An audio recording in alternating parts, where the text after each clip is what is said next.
Bienvenidos una vez más a Tips for Vets. En esta ocasión vamos a hablar del caso clínico de Scarlett.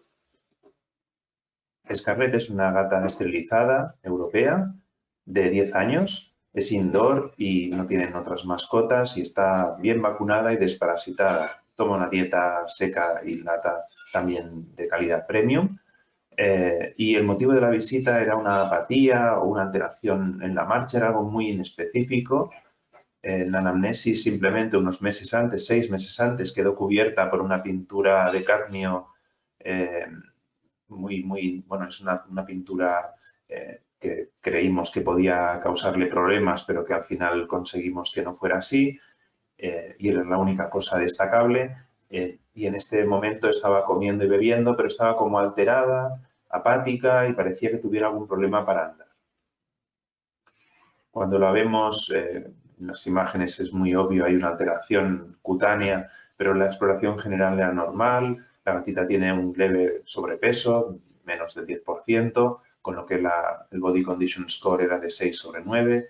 Tenía una temperatura normal y vemos una dermatitis exfoliativa periauricular, también en la zona del pabellón auricular con una placa húmeda, hiperkeratosis de la zona plantar, periungueal. O sea, habían alteraciones en la piel muy evidentes de tipo exfoliativo. La presión arterial fue normal, de 110 miligramos de mercurio, pero bajo sedación, porque es una gata muy difícil de manejo por el miedo que tiene y esa presión arterial quizá estaba infraestimada. Nos basamos en la dermatitis exfoliativa y pedimos a la cuidadora hacer una analítica sanguínea en la que hicimos hemograma y bioquímica sérica, así como también una radiografía torácica por si había una conexión con esta dermatitis exfoliativa y pudiéramos tener un diagnóstico de su causa. En el hemograma apenas había alteraciones, tan solo una neutropenia muy leve, y en lo que es la bioquímica, un aumento de las globulinas, pero tampoco era muy exagerado, siendo tanto la función renal como los enzimas hepáticos, como la glucosa, como la fructosamina, como la hormona tiroidea, todo absolutamente normal. En la radiografía dorsoventral, en este caso, pues aparece una zona en el mediastino craneal pues más radiodensa de lo normal. No es quizá una posición muy simétrica, pero sí se aprecia que en el mediastino craneal aparece una opacidad que no es normal. Y en la radiografía laterolateral podemos observar exactamente lo mismo. Una radiodensidad en mediastino craneal que, sabiendo que la dermatitis exfoliativa es muy habitual que se asocie a enfermedades del mediastino, a timoma, ya vamos a hacer un poco de avance, nos indicaba esa posibilidad.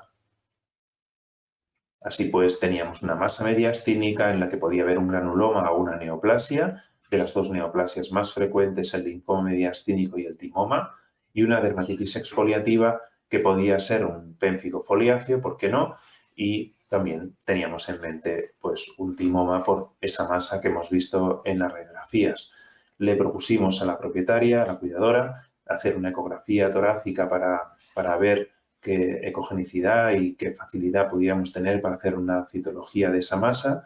Así lo hicimos. La ecografía mostraba una masa cavitada o quística en mediastino craneal, que hicimos varias tomas de muestras y enviamos al laboratorio externo, siendo diagnosticado como un posible timoma o compatible con timoma, puesto que habían linfocitos, obviamente, pero también células epiteliales que podrían corresponder con una estructura del timo. Más adelante, con ese diagnóstico, propusimos una toracoscopia que realizaron las compañeras de Endolab. Se programó en nuestra clínica, vinieron Laura Fresno, Laura Santos, del equipo de Endolab. De ese momento hicimos un TAC previo para delimitar el tamaño de la masa y saber con exactitud el alcance de las lesiones a nivel de esa zona normal. y estuvo con nosotros un par de días, Scarlett, hasta que pudimos extraer el drenaje torácico que llevó postoperatorio y darle de alta para que volviera a estar en su casa siguiendo un tratamiento ya de postoperatorio. En el TAC se delimitó esa masa muy bien, se vio con mucha claridad que se correspondía al timo, o probablemente el timo, y la toracoscopia, de la cual veis imágenes, se realizó de forma también sin ningún tipo de problema, pudiendo extirpar esa masa sin complicaciones. Esta es Scarlett durante la hospitalización, en la que, bueno, simplemente mostraros que ella es una gata con miedo, pero que se mantuvo con simplemente una vía endovenosa, obviamente, pero un drenaje torácico para poder ir retirando la efusión que se genera tras la intervención hasta que pudimos retirar el drenaje, puesto que la efusión la causa más el drenaje cuando llevan unos días que el propio postoperatorio. Esta es una imagen de la colocación, bueno, la radiografía de la postcolocación del drenaje, en el que ya se ha operado a Scarlett. Y la biopsia de la masa que se aprecia en la imagen es la de un fragmento de 3,5 por 1,5 por 0,5 con reminiscencias tímicas. También algo que bueno, está descrito también en la bibliografía y es la presencia de sustancia amiloide, en este caso describen como pseudoamiloide en estas masas tímicas, y formaciones quísticas, que eso pudimos ya verlo en la ecografía, también estuvieron descritas en la biopsia. En el diagnóstico hablaban de timoma o mediastinitis esclerosante con el resto de pruebas que teníamos y, de hecho, más adelante la realización de una tinción rojo-congo para ver que realmente tenía amiloide esa zona tímica, pudimos llegar al diagnóstico de timoma. La gatita, sin embargo, aunque estuvo muy bien durante el primer mes, al cabo de un mes viene de urgencia por taquipnea, midriasis, se había orinado también fuera de su lugar habitual y en el examen físico lo que vemos es una deshidratación moderada, un tiempo de relleno capilar normal, pero las mucosas estaban ictéricas, estaba taquipneica, aunque no habían sonidos anormales, y la presión muy baja, fue de 30 milímetros de mercurio con el Doppler. La temperatura era normal y la glucosa capilar también era muy baja, estaba a 60, con lo que propusimos hacer más pruebas analíticas, la lipasa pancreática, la radiografía torácica, también una ecografía, pero bueno, veréis cómo fueron los acontecimientos. En el caso de Scarlett, el hemograma presentaba neutrofilia, en la bioquímica había un aumento de la creatinina, de la urea, también de la LT, la fosfatasa alcalina, la bilirrubina y la lipasa pancreática, el test cualitativo, el que hacemos en la clínica, fue alterado.